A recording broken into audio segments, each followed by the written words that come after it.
Hi, everybody. This is Dawn Mitchell, and welcome to Dawn of Sports.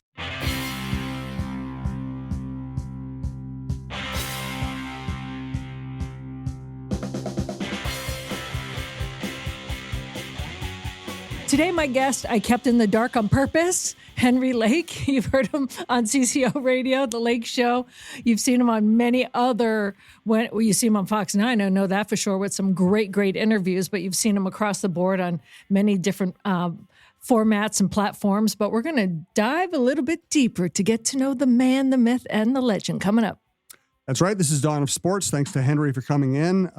Thanks to our producer, Alex. We appreciate his work as well. This is TalkNorth.com. Best way to listen to this show or any show at TalkNorth.com. Please subscribe to your favorite podcast app. You should know the lineup by now. Krasinski, Russo, Mike Grimm on the Gophers, Lavelle Neal and Roy Smalley on the Twins, Jeff Diamond on the Vikings, Viking Update Show, Bar Down Beauties. I'll stop. We got about 20 other shows, but that you get the idea. Best way, again, to listen is subscribe. Definitely subscribe to Dawn of Sports. And thank you to Aquarius Home Services. We're coming to you from the Aquarius Home Services studios. Reminder, we have a new sponsor across the network, Giggly THC Beverages. Promo code is Giggly North. That will get you 50% off your first order. Check it out. I'm loving that stuff. Back to Dawn. All right. Well, thanks, Jim. Well, my guest today, Henry Lake, if you've been around the Twin Cities scene at all for sports, you know him well. And Henry, thank you so much for coming in, because I know this is kind of your time of year, especially so. I love following you on social media right now whenever teams make it to the postseason, especially so when it comes to Timberwolves. But you're not just limited to one sport. But I also wanted to kind of dive a little deeper into what makes you you. So thank you for joining us today. Well, thank you for having me. And you left me in the dark because I work at night. So that's what I assume. Bada bing. Like, so my dad, we named you Dawn because you were born in the morning. Actually, he said we called you Damn, but we flipped the M. That's the actual joke my dad said. The only girl in the family. You know, Henry, you and I met a long time ago. You were in the Twin Cities. Then you went to St. Louis for a little. Kansas City. Yep. Kansas City, just for a little bit though. Missouri, but the better city. The better city.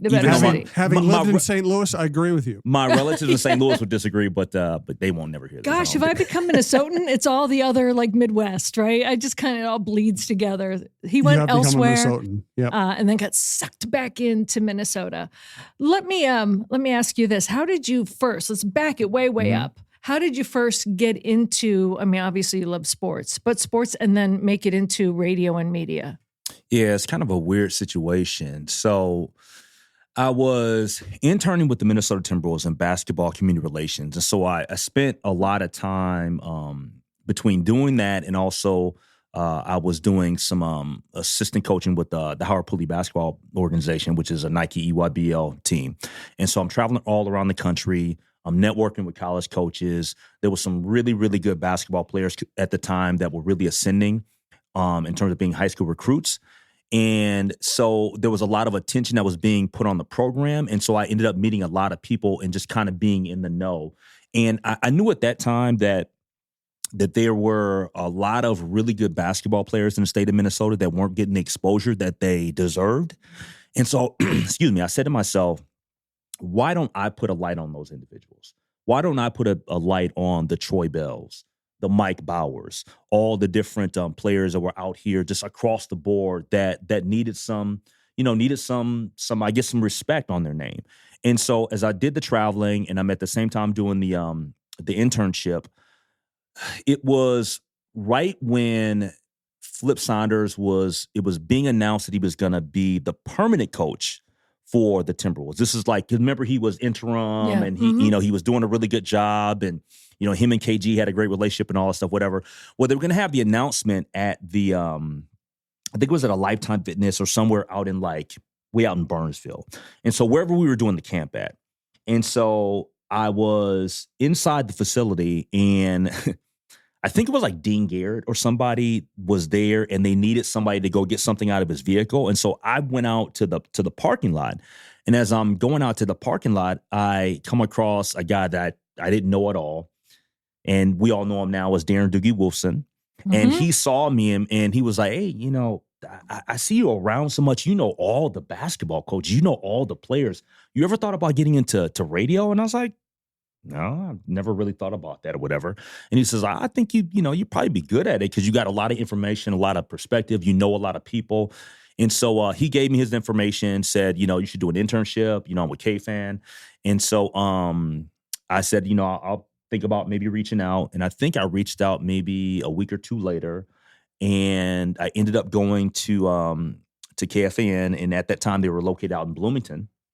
And I went to the offices and I actually I sat down with Mick Anselmo, who was over everything at that time, and one of the program director at the time. And they told me about radio.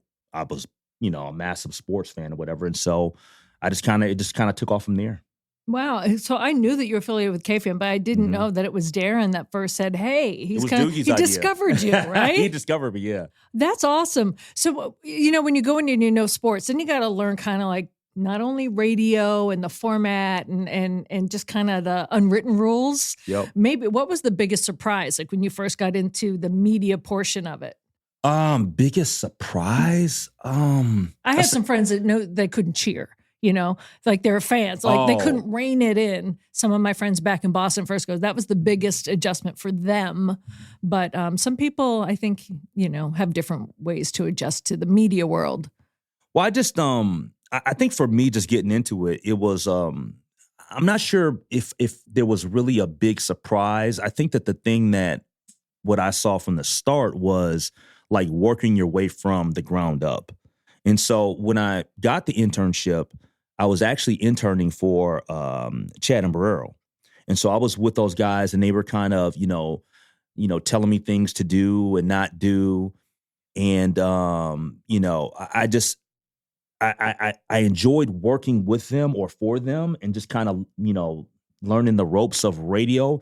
But it was also the other individuals, like the actual producers, that taught you everything about how to get sound and what to do in a locker room and not to do in a locker room and how to use a Marantz and stuff like that. And how to, because at that time, there was no automation and you were doing reels and stuff like that and CBS News at the top of the hour and all that stuff and how to put stuff into a cart. So kind of to me, maybe the surprise was like anybody, you just don't walk into a radio station and you just sit down and crack open a microphone. You got to like prep stuff up and all of that. So. Did you do like tape slicing and all that, like splicing tapes and all that stuff? Yep. So I interned and was a part of their show for, in terms of, learning the ropes for about maybe like 6 months. And then I got hired as a overnight board op. And so I basically was at the station from like, I want to say maybe like 11 to like 6 or 7 in the morning. So I was the overnight guy. And so I'm prepping all the shows. And at that time it was, and you're like physically printing out all the stuff, right, for Yates and Jesse Ventura and all those guys, so they could have stuff the next morning. Jeff Dubay, and so it was just it was quite the learning experience, and it was a lot of lonely nights because you're at the station all by yourself, basically. Yeah. I know I cut my teeth a little bit in radio. I was like interned in TV, but I went to WEEI radio and out of nowhere, like I was doing his name's Craig Mustard. He was out of New York. I never heard of him. So it was a Craig Mustard show. And they said, you're going to be a producer. And I'm like, I don't know anything. Yeah. And we'd have Johnny Most on every now and again. He'd do the Johnny Most updates and all that stuff. And to splice that stuff together was kind of cool. And then I don't know if you know Tom Corelli at the NBA. He was the lead producer for the Celtics radio network. And he left. And they said, Dawn, you're doing it. I'm like, what? I'm like right out of school, didn't know what I was doing. So radio for me, I have this fond memory because I was thrown in. I had to learn it. I don't know anything about carts and running a board and splicing things together, but I learned fast.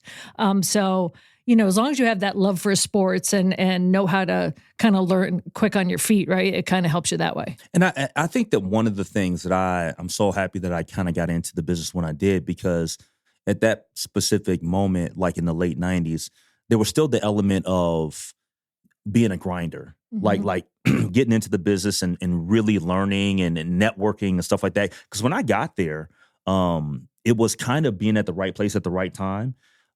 The person that was doing updates, I want to say maybe a year after I got there, was Paul Allen. Like he legitimately, that's what he did. He didn't have a show at the time Yeah. because Yates and Jesse Ventura was, they were there and they were part of doing the mornings and stuff like that. Common was there. But it was just kind of being at the right place at the right time. Jesse wins governor. They started PA in Dubay. Those guys started using me. So just kind of that whole like the work ethic part of being there and biding your time and then eventually getting an opportunity.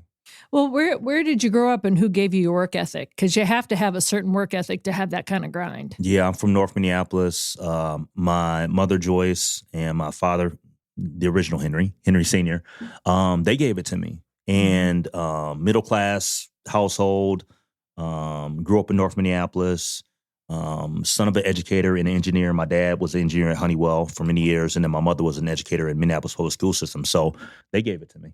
Yeah. And it was always about education, too. I value that to this day. Well, with those kind of minds kind of put together, you got the engineering and then the education. Like you already had a great trajectory that way.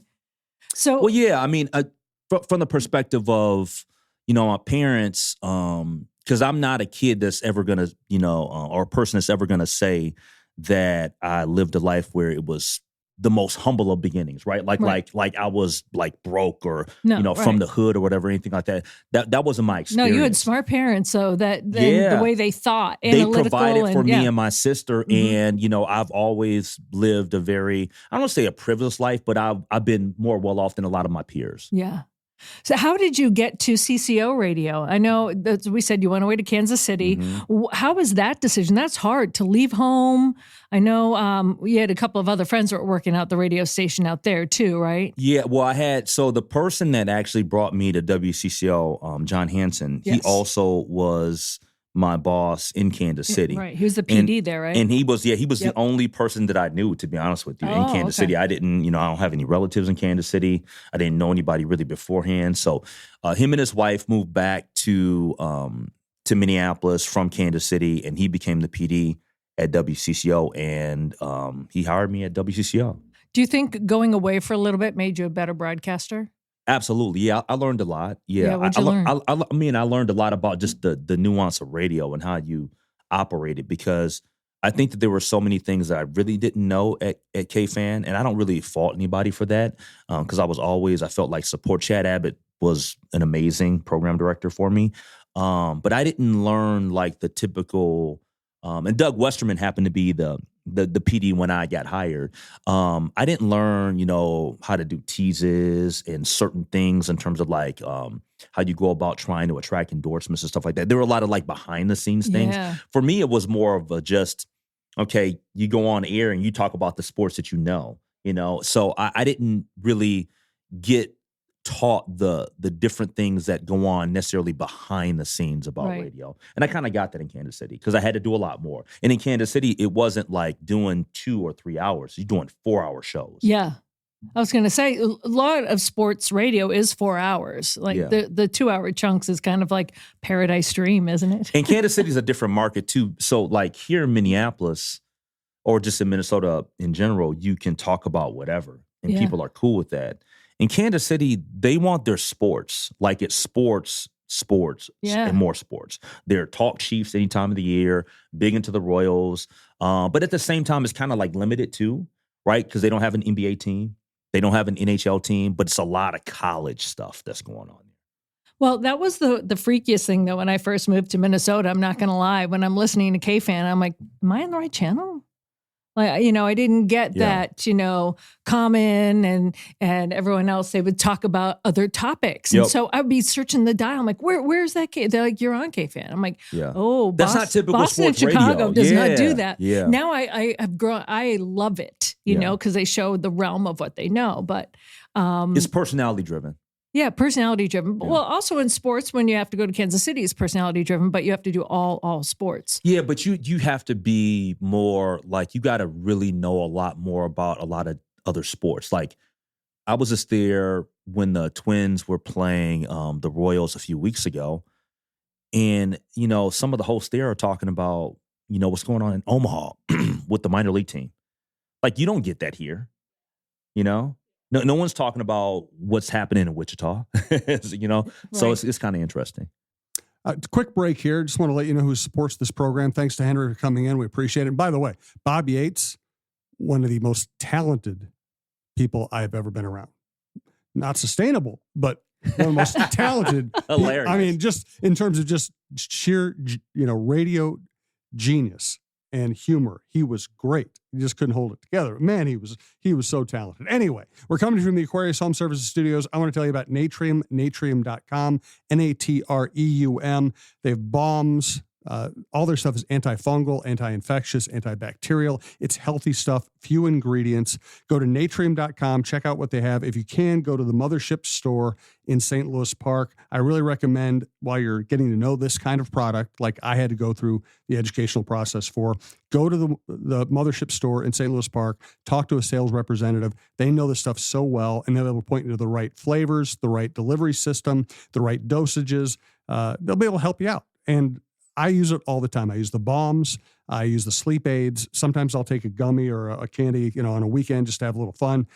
You're going to find something you like. So go to natrium.com. And once you figure out what you like, you can just go to natrium.com and order it, and it'll be delivered. They have stuff that's good for your guts. They have quick fix, stress relief. You'll find something you like. I guarantee it. Natrium.com. Also want to thank a great Minnesota company, Minnesota Masonic Charities. When people think of the Freemasons, they often think of secret handshakes and unusual hats, and of course, the pancake breakfast. Minnesota Masonic Charities would prefer that you think about the work that they do right here in our community. Places like the Masonic Cancer Center at the University of Minnesota, or the Masonic Children's Hospital and the Masonic Home in Bloomington. They are just a few examples of the important work that the Freemasons support here in Minnesota. As part of the largest fraternal organization in the world, Masons have consistently answered the call when it comes to charitable needs. I am happy that Minnesota Masonic Charities has chosen Minnesota Bound and this podcast as a place to help spread the word. We look forward to learning so much more about their many programs here in the weeks to come. Hey, Rosie here for Lexus of Wayzata and Lexus of Maplewood. If you're in the market for a new luxury vehicle, look no further than my good friend Charlie Swanson at Lexus. Whether you're on the west or the east side of the Twin Cities, they have got you covered with two great locations, Lexus of Wayzata and Lexus of Maplewood.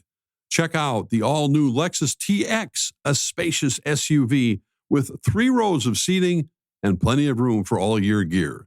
Head over to lexusofwayzata.com or lexusofmaplewood.com for details and to find your next ride today. Jim, do you ever take a gummy right before the show? I take 8. That's why you're so calm. chill. It's always an even number. Well, if you just joined us, if you're listening, or if you took a break yourself, we are here with Henry Lake. You hear him on The Lake Show, CCO Radio. I want to get back to that a little bit. A brief scare for you, maybe for a couple hours. And then your show it was dropped and it was brought back, which is like like angel miracle. What was that 8 hours for you? It must have been crazy. Was it 8? It was 6? just kind of weird. Yeah. Like, and I don't know every single thing behind the particulars, but it just sounds like I never really should have been in the line of fire. Interesting. And then oops. I kind of felt like Elon was after me with Doge, and then all of a sudden We he made got a the mistake. word. He might have been. He got the He- word. he "No, absolutely you might have can't- been. You got to bring this guy back. So that's what it felt like too. Yeah. Just because I think that there were some certain things that were going on. Well, first off, that Thursday when the word was trickling out that the show was going away, there was a national Odyssey layoff day. Yes. So there were a lot of people in a lot of different markets. And I always feel for people because nobody wants to see somebody else lose their job. Exactly. I don't care how you view that individual.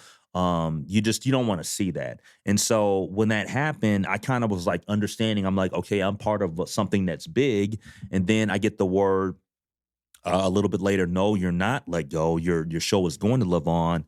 You're going to continue to do what you're going to do if you want to. And of course, I wasn't looking to just, to walk away from WCCO. So I was happy about that. I felt lucky and blessed. Yeah, I was going to say, you must be like, what am I going to do? Oh, okay. Because it's happened before. Like a couple years prior, or like a year and a half prior, it was Maxie, it was Mike, you know, and so like, you know, there are people that were like, oh well, now you're moving into a better slot. Now you're in 6 o'clock, and I'm like, well, yeah, but I'm not in this business to try to get ahead at the expense of somebody else. You know, Right. you just don't, you know. And they're your friends. We see Yes. fellow sports people out at things more so than we do sometimes people in our own stations, you Yep. know? People don't sometimes realize that. People just don't. Yeah, I'm just too respectful of my coworkers, my peers, my friends, and I just kind of value, like, I want to do what I want to do on a day to day and enjoy everybody else's company too.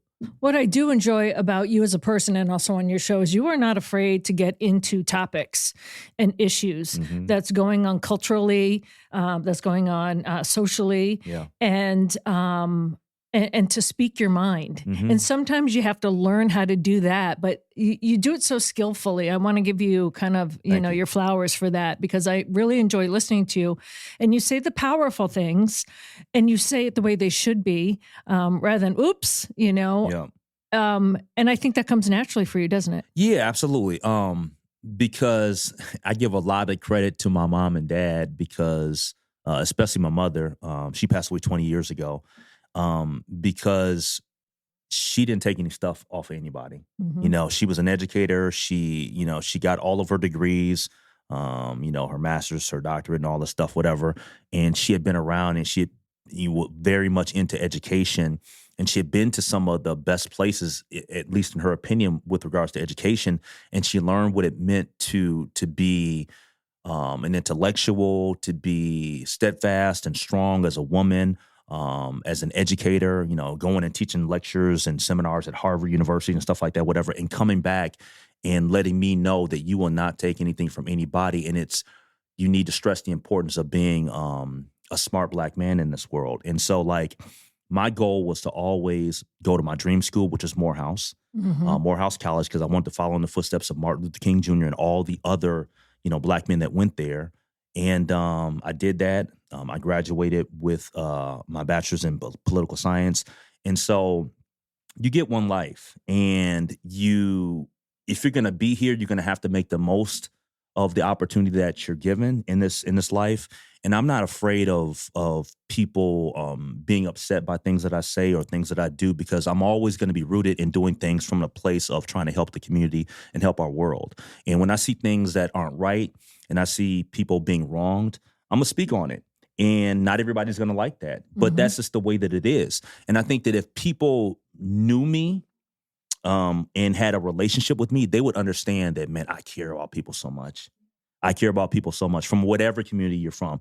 I do a lot of community work that people talk about, but a lot of stuff that people don't talk about because they don't know about it, because I don't feel the need to have to, commercialize everything. There's a lot of campaigns that I do, but there's a lot of stuff that I do behind the scenes. I just think you just do good work. Once we're gone, we're gone.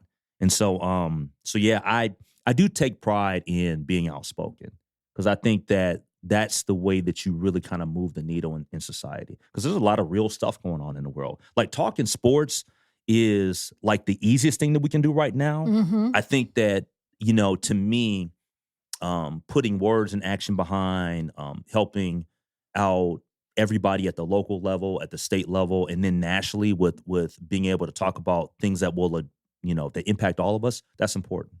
Who was the most influential person outside of your parents, Mhm. then, maybe in that social consciousness space that has really affected your life? I wouldn't say that there's just one. I would say that there's many. Definitely wanting to follow in the footsteps of Martin Luther King Jr. That was big. Very much influenced by Malcolm X. I looked at just, Rosa Parks and all the women that were part of the civil rights movement, that got accolades or didn't get accolades were important too, just because right now I think that in our society, even today, the strongest leaders that we have are women, in my opinion, because they're so thoughtful in their approach on how to deal with the world, and women typically are dealing with things that men typically don't have to deal with. Like, I can sit here and, as a Black man, feel like there's a lot of things that I have to deal with on a day-to-day But as a man, I'm privileged, right? Because women don't have to deal with some of the women don't have to, or men don't have to deal with some of the obstacles and adversity that women have to. Yeah, I think someone put it to me, and I didn't even realize it up probably until like maybe, I don't know, late 20s. Then you hear the term microaggressions. You know, now there's a term for it, and you're just like, oh, I thought that was just like paying my dues or something like, you know, the secret rules that you have to follow. You know, Yeah. there's the rules of doing things, then there's the unwritten rules of doing things. So, And there's somebody that I should point out that I've had just a ton of respect for throughout the years, and he's also a Morehouse man, and he spoke to us in our freshman orientation, and that's Spike Lee. yeah. And I have had the chance to meet him once. I interviewed him at Target Center when his the documentary about Hurricane Katrina came out, when the levees broke. And so I bring him up just because in that the movie realm and theater and cinema and stuff like that, what he has done over the course of his life is impactful to Black culture. And being able to showcase how amazing Denzel Washington is and some of the other people that have come along the way is just, to me, I look at him and I'm so grateful for all the stuff that he's done. Have you had the privilege to walk over the bridge in Selma at I have all? not. Have you done that? I've never been to Selma. That's on Alabama. my list of things to do. My brother, back in Massachusetts, is a history teacher, and he was one of the National Teachers of the Year, but he brought his whole class down there, and they walked over Selma, and he said one of his greatest gifts he ever received was from one of his students who sketched it. So he has the whole thing. Mhm. And I said, gosh, that's something on my list that I would just like to, it doesn't have, like you said, no one needs to know about it. Yep. You know, I'm not going to bring a whole class or team or something down there, but that's something that's always kind of stuck out for me for something I think I need to do in Yeah. my life as a white woman to walk over that bridge. Yeah, I've never done that. I think that the one thing that I did in college, or one of the many things that I did, but the one that really stands out to me is that I went to the Million Man March. Good You for know, and when was that? What year? Million Man March, I believe, was in 95, I believe. Yeah. Okay. And that was a so while long ago. ago. I know. I really thought it was more recent. I can't Didn't believe they it was do that a long different ago. one? I think they done more than there was one, a but recent, the original there was one a recent march, but I'm pretty sure that the one that we did when we were in college was in 95. Wow. And right around that time, and it was insane. It was you know, we all rode as a group in a vehicle. My buddy had a Jeep, and we drove down to Washington D.C. and just to be on the mall amongst all those people. And it was crazy because towards the end there was this moment where it was surreal because I looked up at the sky and it was like, I don't know, it was kind of, you know how like you have those odd like things that happen and you're just kind of like, is this a real, you know? Right. It's right. it almost felt like an out of body experience. And it was just because throughout the entire day you listen to all these different speakers talking about, you know, freedom and respect and how to push forward in a positive way in the world.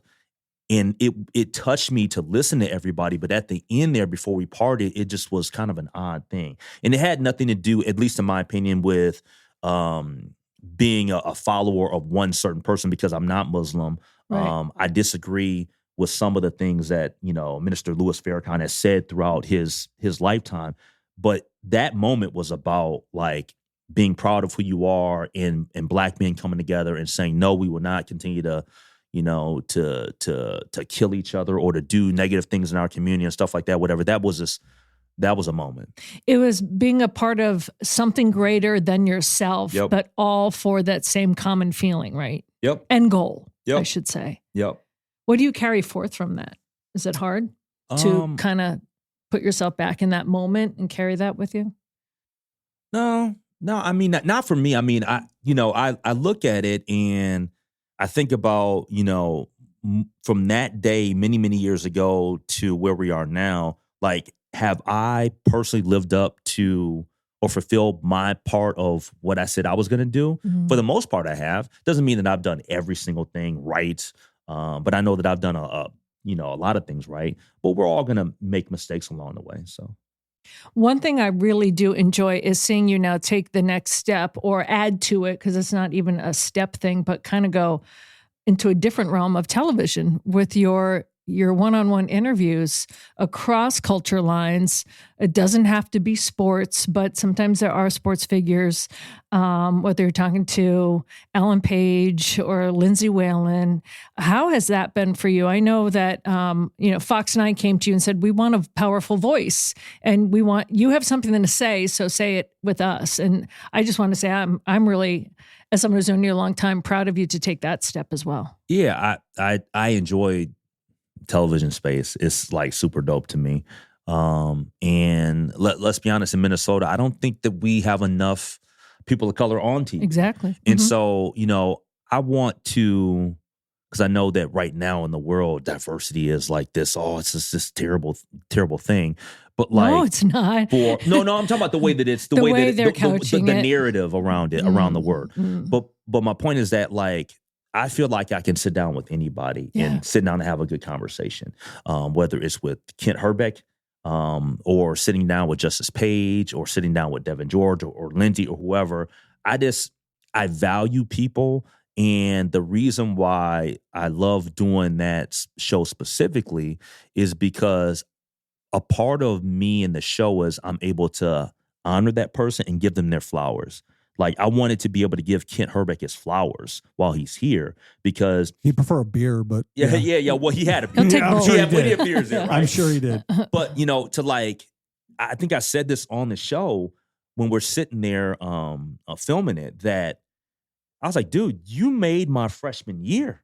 Because I'm sitting there at the dorm in Graves Hall on the campus of Morehouse College in Atlanta, Georgia, and Game 7 happens and we win the World Series. And all of the guys from Atlanta on campus hated the Minnesota kids, but And so they can't. what? They just got to deal with it. They got to hold the L. That was a great moment. We're running around the dorm with our Homer hankies and stuff like that, whatever. And so like that was like super cool. Star Tribune's Homer Hankies, by the way. The guy who hired me was the brain behind the Homer hanky. Really? Star Tribune, yep. Arnie Robbins, old sports See, editor. brilliance, osmosis, yes. just trickled down to you. No, it hasn't made it to me yet. So I definitely, I want to do a lot more of those with some really cool people and just kind of expand on it too.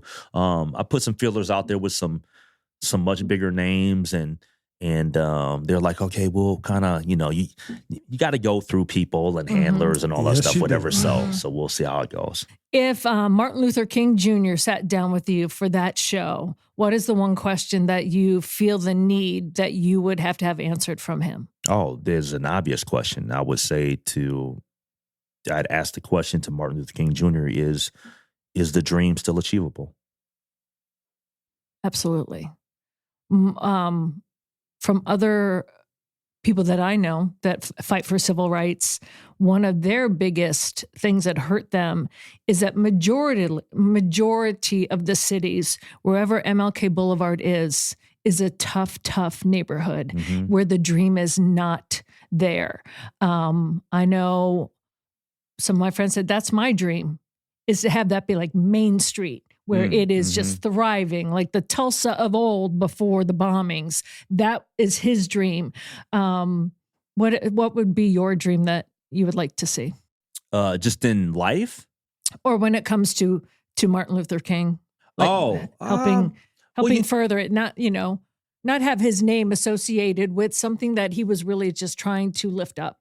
I just think that if there's anything with Martin Luther King Jr. that I would want people to pay more of attention to nowadays, is that his message and what he preached and was talking about, it was not just about race. Like, I think that we get caught up so much on race, but it was more so about, the dynamics of people that are poor versus the people that have everything. And I think that we're actually living in a time right now where we have more of that. Yes. What we're seeing in government, you're seeing rich people impact government. Like, how in the world is Elon Musk a part of, essentially, now he's not technically a part of our government, but He's running the government. exactly Yeah. based on And he bought based the on election. based on on his money. wealth. Right. And he does not officially have a job. Like Doge is not an actual thing. And when you start talking about, looking at the way that things are supposed to happen in our country per the Constitution and the different branches of government and stuff like that, like we talk about appropriating funds with Congress, how in the world is all this other stuff happening? Like, it makes no sense. And as Americans, we should say, you know what? I may label myself a liberal or conservative or Democrat or Republican. And I say this all the time on my radio show. I don't look at myself like that. Like, I don't get caught up into the labels. To me, that's where we impact all people Right. negatively, is when you say, I have to attach myself to having a label. Like, if you're stuck in that, then you're pretty lost. Just be a good person and Right want and good wrong, things for right? everybody. Right and wrong is where you want to stand on Yep. that side. And many of your charities, things that we hear about, things that we don't hear about. I think I've seen there's a cookie named after you. I think I've seen an ice cream at one of Yeah. my places named after you. Is there a lake named after Henry Lake? Is though? there a Lake Henry? Or is there a lake? There's Lake? there's a Should be a town. lake. There's a town.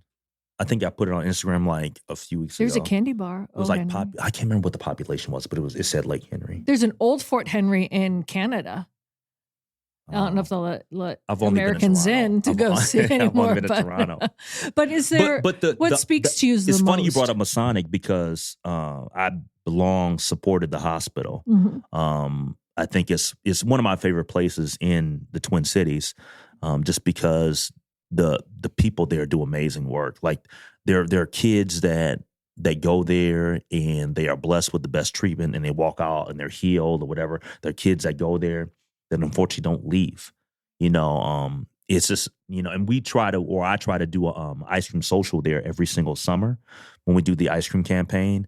Shout out to my people at Sebastian Joe's Ice Cream because they make the ice cream. That's where I saw the ice cream. Yeah. But Masonic Children's Hospital is amazing. And at the time when I first made the connection with them, long before the ice cream stuff, it was called Children's Implants many Mhm. years ago. So Is that the one charity, I guess, if you had to speak, that was near and dear to your heart?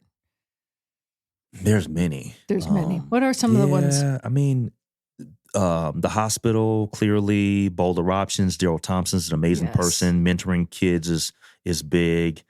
My mother passed away due to complications of diabetes. So for years, I was, for 7 years, I co-emceed their gala Mhm. with Jeff Passel, formerly Yes. of Channel 9. So American Diabetes Association. There's a lot of them,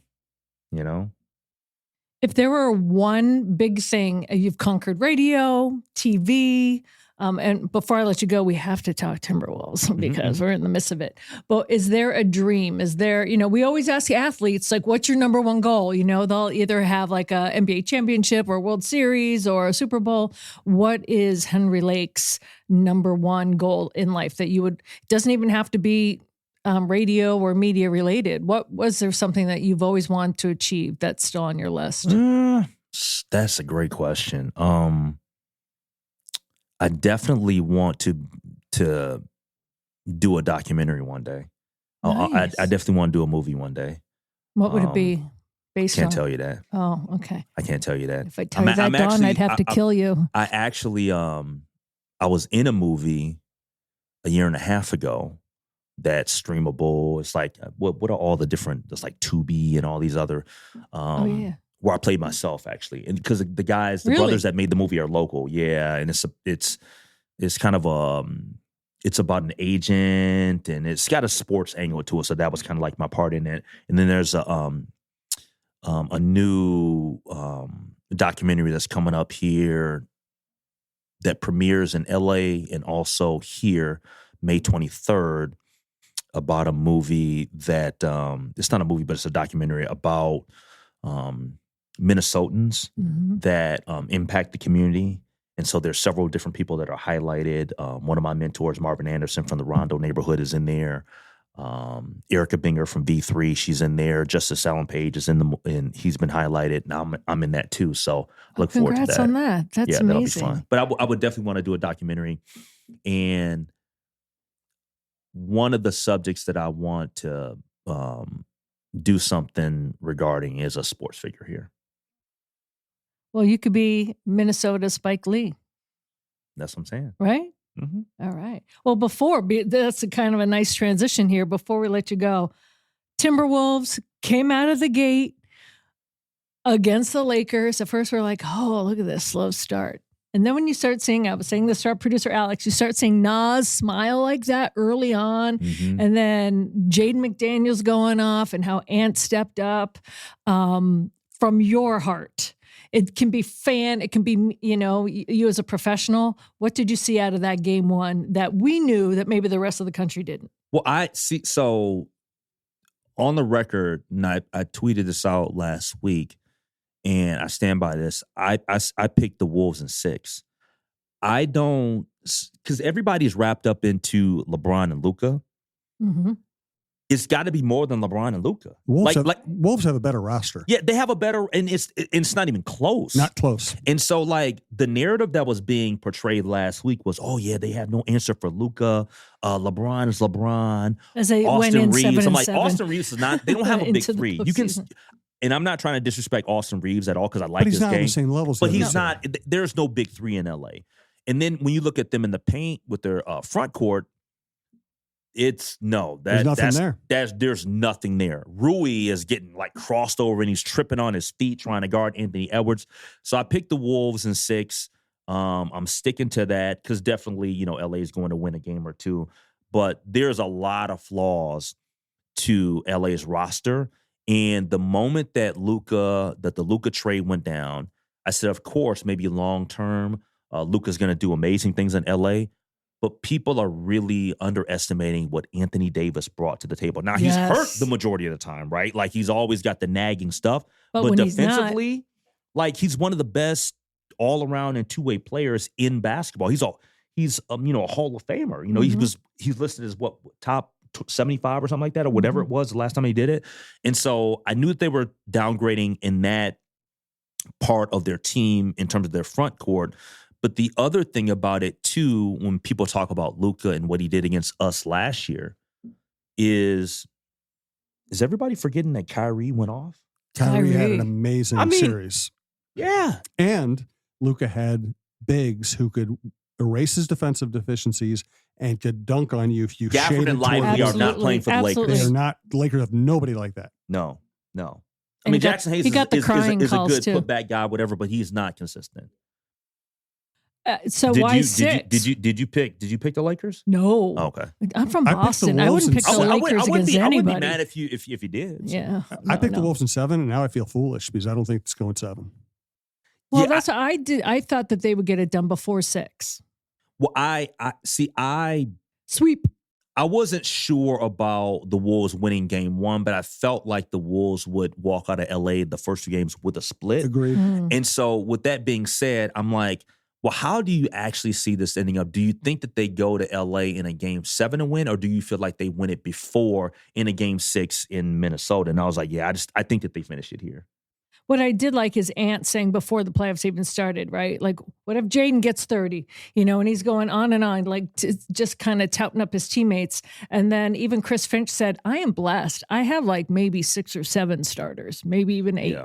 I mean, that's the depth on this team he's talking about that maybe people don't respect as much. And that's what we're talking about. And I think the other thing that people kind of underrated going into the series is they have an inexperienced head coach in the playoffs. Yep. Like JJ, I respect JJ Redick's He's basketball smart, mind, but he hasn't done it. but he's not done it before. And then on top of just not done it before, there is an element of quit in the Lakers. Mm-hmm. I believe there's an element of quit. Like if they're blowing you out, yeah, they're having fun and Luka's chirping and doing all that stuff, whatever. But when they get down double figures, We kind of saw it in game 1, how they Yeah. were. Also, the Wolves are throwing their Jokic defense at Doncic. He's going to be able to score. He's going to get his shots. They're going to try to make him inefficient, and they're not going to let him make everybody around him better. 1 assist in game 1. if Luka gets, because in game 1 he had 37. 37, but 1 assist. If he gets 37 and LeBron gets 20 or whatever it is, it's not it's enough. not enough for them. No. It's Kendrick Lamar. It's not enough. Yep. You got to have somebody else do something. Mhm. You got to have somebody else do something. You love Kendrick, don't you? I love Kendrick. The show was unbelievable. Mm. It was unbelievable. And the thing about it that really, I don't want to say threw me for a loop, but I didn't understand. Like, I like SZA. She's got some hits. I didn't realize she could sing as good as she sings. Like, she is amazing live. Is she really? Oh yeah, and she pulled off the. I had a moment for like 5 minutes. I wasn't freaking out, but I turned to my friend and I was kind of like, I'm a little bit nervous here. She did the Pink thing where she's like suspended Oh, wow. up. Oh yes, Wow. yep, Dang. yeah, it was crazy. Yeah, I thought that the visuals with the tour were amazing. They are going to make millions upon millions on merch alone. At US Bank Stadium, they probably had about 20 different vendor lines selling merch. They had a trailer outside of the stadium selling merch, and it was packed everywhere. Like everybody was buying merch. They're going to make millions off merch alone. Wow. Oh, wait, how was the sound quality? The sound was fine. I Yeah. thought it was fine. It wasn't perfect, but the word. So full transparency, that was my first time ever going to a concert there. Okay. Um, I went a few years back and the sound system was not good, but that was when they Yeah. were still working things out. So from what I had heard from, I think it was from John Bream. Mm-hmm. I think that he had mentioned, I'd heard him on our station once talking about a lot of it has to do with the setup. So when you have kind of the circular, it sounds better. Because I guess when Taylor Swift was in town, it sounded really, really good. And Huh. so I guess it's dependent on how the stage setup is. It sounded fine. Good. It wasn't 100% perfect, but I thought it was fine. Now, there was one thing that happened. I'm not sure how many people noticed this, What? but with the pyrotechnics, a piece of the thing got caught on fire. Oh, No. I'm dead serious. And like, it took like a few minutes for it to go out. Good Dead thing serious. the NFL wasn't there. But that's it. No more pyrotechnics at all. It was crazy. And it was probably about maybe 45 minutes to an hour left in the show. Wow. Yeah. It burned for several minutes. Who's on your list to see in concert? In this economy? Because Ticketmaster taxed me Oh, pretty yeah. good for these tickets. Yeah, let's Oh. back up there. If money wasn't an option, Object. and it like you just if that wasn't a concern, well, who's your dream person you go see? I don't know that I have a dream person. I've seen Beyonce. I've seen Kendrick. I mean, many years ago, rest in peace. I saw Prince. I saw Michael Jackson. I've seen my favorite rap group of all time is A Tribe Called Quest. I saw them in college, and unfortunately, Phife passed away. I want to say like a decade ago. Huh. Someone I would love to see that maybe a lot of people listen to the podcast maybe don't know about is Maxwell, R&B kind of soulful Yep. person. I Great voice. love Maxwell. Wow. How about you, Jim? Honestly, I'm old.